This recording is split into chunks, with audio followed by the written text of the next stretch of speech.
ये लोकतंत्र को और संविधान को बचाने का चुनाव है।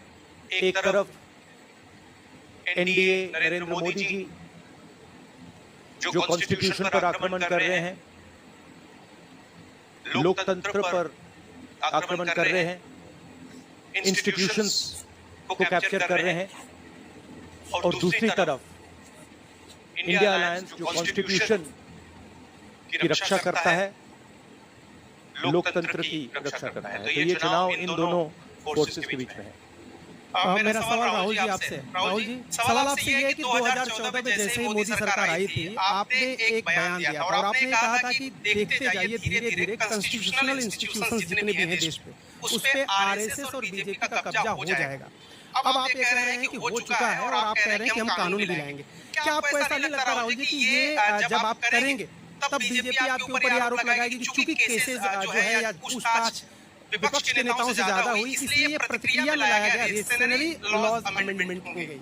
सबसे पहले ये समझना होगा कि हिंदुस्तान के राजनीतिक स्ट्रक्चर में हो क्या रहा है। आरएसएस ने और बीजेपी ने और खासतौर से नरेंद्र मोदी जी ने जो स्ट्रेटजी बनाई है, उसका फाउंडेशन क्या है, उसकी नींव क्या है, सबसे पहले ये समझना है।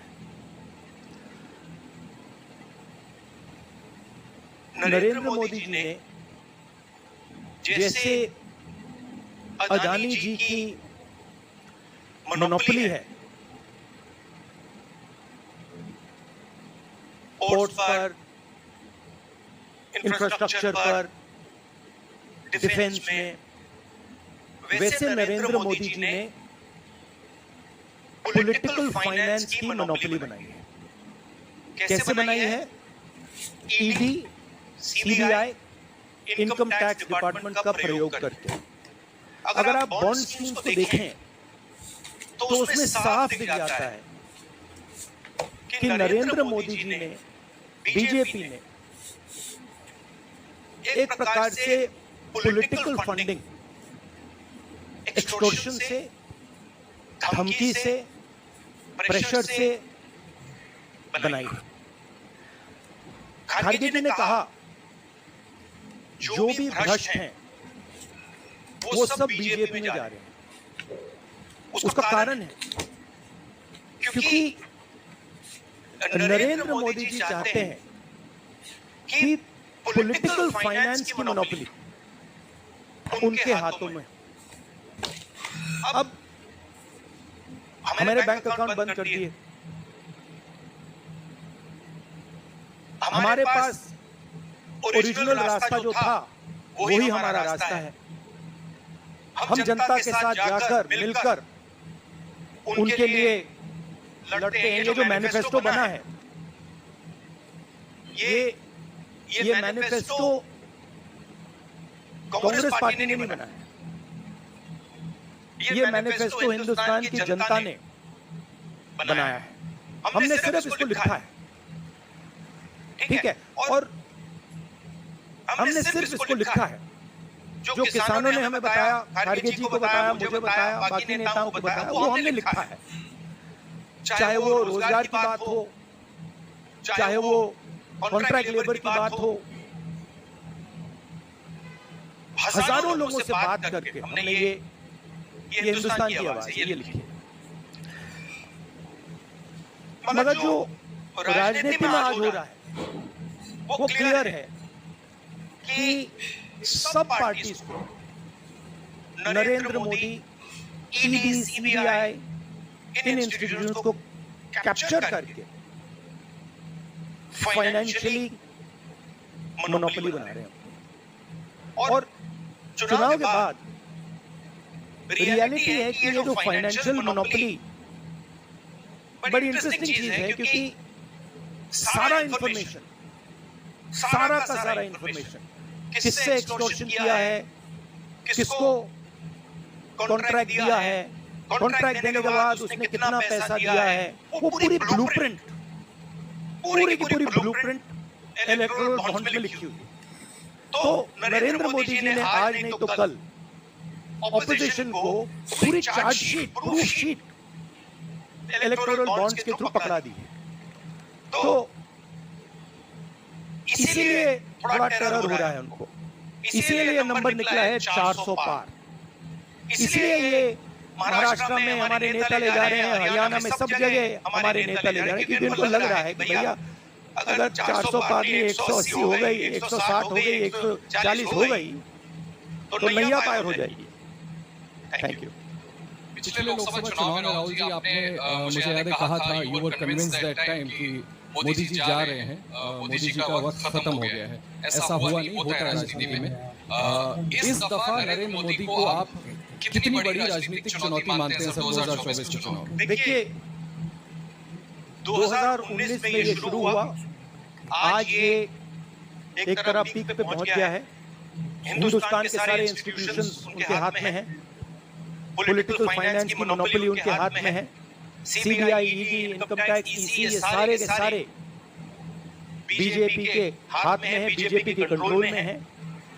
तो जैसे मैंने अपने भाषण में कहा, cricket match is a rigged match.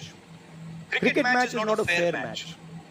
उसमें चाहे सोशल मीडिया की बात करें, आप हमारे नेताओं के, ऑपोजिशन नेताओं की सोशल मीडिया देख लीजिए, मेरा यूट्यूब देख लीजिए, मेरा फेस टाइम देख लीजिए, फेसबुक देख लीजिए, इंस्टाग्राम देख लीजिए, तो ये सारा का सारा स्ट्रक्चर कंट्रोल्ड है, रिग्ड है। इसलिए बहुत जरूरी है कि जनता इस बात को समझे कि ये नॉर्मल चुनाव नहीं है, ये लोकतंत्र को बचाने का, संविधान को बचाने का चुनाव है, और इसको लड़ना और जीतना बहुत जरूरी है। ये चुनाव 2-3%, 5% और बाकी हिंदुस्तान के बीच में चुनाव है, और जो बाकी हिंदुस्तान चाहता है वो इस मैनिफेस्टो में है, और जो 2% चाहता है, जो अडानी जी चाहते हैं, वो आप उनका मैनिफेस्टो देख लीजिए, आपको पता लग जाएगा, उसमें उनकी रिक्वेस्ट लिस्ट पूरी की पूरी आपको मिल जाएगी। Thank you. राहुल जी 2009 में आपको भी याद होगा, उस वक्त मैनिफेस्टो में 2 तस्वीरें थी, मनमोहन सिंह जी की और सोनिया गांधी जी की। पूछा गया था पीएम कैंडिडेट कौन होगा, सोनिया जी ने अपनी तस्वीर छुपा ली थी। आज 2 तस्वीरें हैं, राहुल गांधी जी की और खड़गे जी की। कोई तस्वीर छुपाएंगे, कोई दिखाएंगे? नहीं, ये आप बड़े डिस्ट्रैक्शन वाले क्वेश्चन पूछते हो। देखिए, इंडिया गठबंधन में डिसीजन लिया गया है कि हम मिलकर एक साथ आइडियोलॉजिकल चुनाव लड़ रहे हैं। चुनाव जीतने के बाद लीडर कौन होगा, प्राइम मिनिस्टर कौन होगा, वो पूरा का पूरा जो कोलिशन है वो मिलकर डिसाइड करेगा। Vanakkam, south India's mic is not on, brother. But you have a very strong voice, you can speak without the mic. Sir, Vanakkam. Vanakkam. Venkataraman from Vinamala from Tamil Nadu.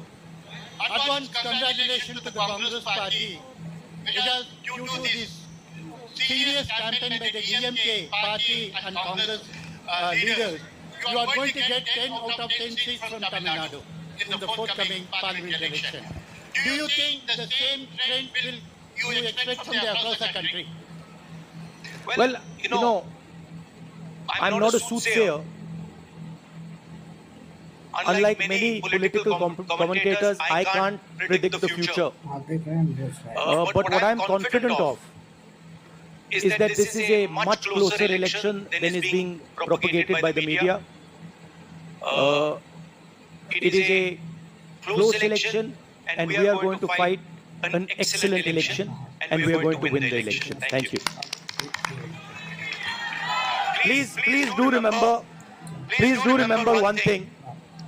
Please do remember that there was a similar feeling being generated by the press when Mr. Vajpayee was Prime Minister. There was the India Shining campaign. So we have a similar idea being propagated.